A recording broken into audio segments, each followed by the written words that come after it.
पूर्व मुख्यमंत्री बुद्धदेव भट्टाचार्य के निधन पर CPIM Islampur number 1 area committee की ओर से इस्लामपुर शहर में शोक जुलूस निकाला गया।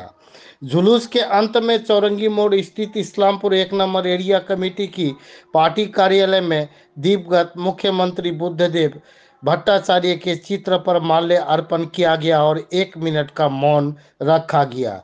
यह शोक जुलूस चौरंगी मोड़ से शुरू होकर इस्लामपुर बस टर्मिनल पार्क मोड़ होते हुए पार्टी कार्यालय पर समाप्त हुआ। यहाँ सीपीएम के विभिन्न नेताओं ने पूर्व मुख्यमंत्री के तस्वीर पर पुष्पांजलि अर्पित किए। आज के कमरेड बुद्धदेव भट्टाचार्य पलिट ब्यूरोर सदस्य तथा पश्चिम बांगलार 11 बारेर मुख्यमंत्री छिलेन।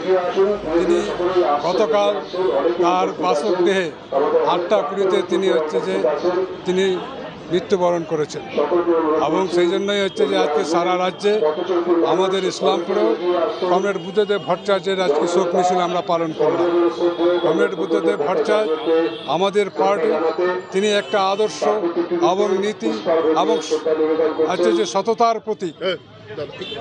সততার প্রতীক আমাদের পশ্চিমবাংলার মানুষের জননেতা, তাকে আমরা হারিয়েছি। কমরেড বুদ্ধদেব ভট্টাচার্য তিনি সাধারণ একজন মানুষ। মুখ্যমন্ত্রী চলে যাওয়ার পরেও তিনি যেভাবে জীবনযাপন করেছেন, তিনি কোনো সরকারি অনুদান নেওয়ার চেষ্টা করেননি। এমনকি তার মাঝে মাঝে অসুস্থ হতেন, তিনি হসপিটালে নেওয়ার জন্য পার্টি বারে বারে বলতো, কিন্তু তিনি হসপিটালেও যেতে অনীহা প্রকাশ করেছেন। কিন্তু কালকে তিনি বাসগৃহে নিজের ভবনে তিনি তার মৃত্যুবরণ করেছেন। কমরেড বুদ্ধদেব ভট্টাচার্য তার রাজনৈতিক এবং মুখ্যমন্ত্রীর জীবনে তিনি চেষ্টা করেছিলেন পশ্চিমবাংলার যুবকদের জন্য, বেকার যুবক যুবতীদের জন্য, যারা চেষ্টা করেছিলেন একটা শিল্প স্থাপন করতে। এবং তিনি একটা কল দিয়েছিলেন সেই সময়। তিনি বলেছিলেন যে কৃষি আমাদের ভিত্তি এবং শিল্প আমাদের ভবিষ্যৎ। তিনি অনেক চেষ্টা করেছিলেন।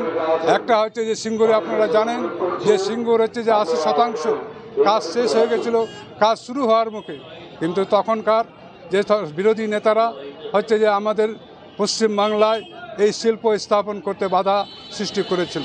আজকের মানুষ, আজকে আমরা দেখলাম কলকাতার বুকে আমাদের পার্টি, আমাদের যারা অন্যান্য রাজনৈতিক দলের আজকে অনেকেই যে স্বীকার করেছেন যে সেই সময় বুদ্ধদেব ভট্টাচার্য যে শিল্পনীতি, যে শিল্প স্থাপন করতে চেয়েছিলেন, যে বাধাপ্রাপ্ত হয়েছিলেন, শিল্প স্থাপন করতে পারেননি, সেটা যেটা অনেকে স্বীকার করেছেন। সেই জন্য আজকে আমরা কমরেড বুদ্ধদেব ভট্টাচার্যকে শ্রদ্ধাঞ্জলি আমরা তখনই সাকসেসফুল হবে যে কমরেড বুদ্ধদেব ভট্টাচার্যের অসমাপ্ত কাজকে আমরা সমাপ্ত করব, তখনই যে আমাদের সত্যিকারের শ্রদ্ধাঞ্জলি। আজকের শপথ আমরা এটাই বামপন্থীরা শপথ নিচ্ছি।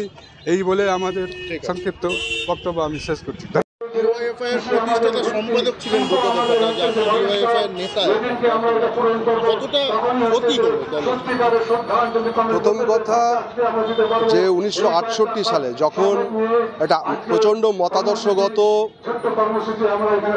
বিতর্ক একটা চলছিল এই দেশের বিভিন্ন বামপন্থী দলগুলোর মধ্যে, যুব সংগঠনের মধ্যে, তখন 1968 সালে কমরেড দীনেশ মজুমদার এবং বুদ্ধদেব ভট্টাচার্যের নেতৃত্বে ডিওয়াইএফআই, তখন ডিওয়াইএফ আমাদের রাজ্যে প্রতিষ্ঠিত হয় 68 সালে। তার প্রথম সম্পাদক ছিলেন কমরেড বুদ্ধদেব ভট্টাচার্য এবং সভাপতি ছিলেন কমরেড দীনেশ মজুমদার। তার উত্তরাধিকার সেই একটা বিপ্লবী যুব সংগঠন ডিওয়াইএফ, পরবর্তীতে 1980 সালে সর্বভারতীয় রূপ নেয়, ডিওয়াইএফআই হয়। তার একজন কর্মী হিসাবে কমরেড বুদ্ধদেব ভট্টাচার্য আমাদের গোটা দেশের ডিওয়াইএফআইয়ের কর্মীদের কাছে একজন আদর্শ, যার দেখানো পথে আমরা পথ চলছি। এবং আপনারা জানেন যে একটা যুব সংগঠনের যদি মতাদর্শ না থাকে, তাহলে একটা যুব সংগঠন সে কোনো বাস্তবিক দাবি নিয়ে, সত্যিকারের সমস্যা নিয়ে আন্দোলন করতে গেলেও তার যদি মতাদর্শ না থাকে, সে যুব সংগঠন যেহেতু তরুণদের সংগঠন, সেই সংগঠন কিন্তু দিকভ্রষ্ট হতে পারে, পথভ্রষ্ট হতে পারে, বিপথে চালিত হতে পারে। তাই এই যে যুব সংগঠনের জন্য মতাদর্শ একটা অত্যন্ত গুরুত্বপূর্ণ দিক, এবং কমরেড বুদ্ধদেব ভট্টাচার্য সেই মতাদর্শকে সবসময় সামনে রেখে যুবদেরকে এগিয়ে যাওয়ার জন্য উদ্বুদ্ধ করতেন। আমরা অনেক ক্লাস করেছি তার কাছে, বহু শিক্ষা, এবং শুধু একটা দুটো ক্লাসের মাধ্যমে তো শিক্ষা লাভ হয় না, প্রতিদিনের কাজের মধ্য দিয়ে যে অভিজ্ঞতা, তাতে আমরা শিক্ষা লাভ করি। আজকে আমরা যেখানে দাঁড়িয়ে এই কর্মসূচি আমরা তাকে শ্রদ্ধা জানাচ্ছি। এখানে বহুদিন আগে এই অফিসটা একটা আমাদের ডিওয়াইএফের অফিস ছিল। আমি শুনেছি আমাদের প্রাক্তন নেতৃত্বদের কাছে কমরেড বুদ্ধদেব ভট্টাচার্য ডিওয়াইএফের সম্পাদক থাকাকালীন বহুবার এসছেন, এই অফিসে বসেছেন। তারপরে অফিসের চেহারা ধীরে ধীরে একটু হলেও পাল্টেছে, খুব সামান্য একটা দেওয়াল উঠেছে, কিন্তু বুদ্ধদেব ভট্টাচার্য বহুবার এসেছেন। আমরা যে দাবি নিয়ে যে লড়াইটা আমরা করি, সবার শিক্ষা এবং সবার কাজের দাবিতে লড়াই, এই লড়াইকেই তো বুদ্ধদেব ভট্টাচার্য শুধু যুব সংগঠনের নেতা থাকাকালীন শুধু এগিয়ে নিয়ে গেছেন তা নয়। তিনি যখন পরবর্তীতে উপমুখ্যমন্ত্রী হয়েছেন, তিনি যখন তথ্য সংস্কৃতি দপ্তরের মন্ত্রী ছিলেন, রাজ্যের শিক্ষা সংস্কৃতিকে এগিয়ে নিয়ে যাওয়ার ক্ষেত্রে তার ভীষণ অবদান, দারুণ অবদান। পরবর্তীতে উপমুখ্যমন্ত্রী এবং মুখ্যমন্ত্রী, তিনি তো বলেছিলেন কৃষি আমাদের ভিত্তি, শিল্প আমাদের ভবিষ্যৎ।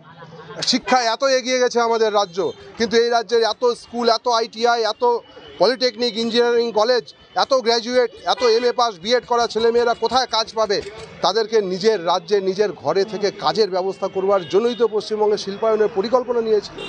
বিধ্বংসী আন্দোলন, বহু ষড়যন্ত্র, আজকে তার প্রয়াণের দিনে, তাকে শ্রদ্ধা জানানোর দিনে সেসব কথা উচ্চারণ করতে চাইছি না, কিন্তু বুদ্ধদেব ভট্টাচার্যের সাদা জামায়, সাদা ধুতিতে সেদিন যারা রক্তের দাগ দেখতে পেয়েছিলেন, বহু ষড়যন্ত্রকারী ছিলেন, বহু মিডিয়া তখন হয় বিপথে চালিত হয়েছিলেন বা মানুষকে বিপথে চালনা করেছেন, কিন্তু আজ তারা সবাই ভুল স্বীকার করছেন, ভুল বুঝতে পারছেন যে পশ্চিমবঙ্গ কোন পথে কতটা পিছিয়ে গেছে। পশ্চিমবঙ্গের যে শিল্প কারখানা যে কটা ছিল সেগুলো বন্ধ হয়ে গেছে।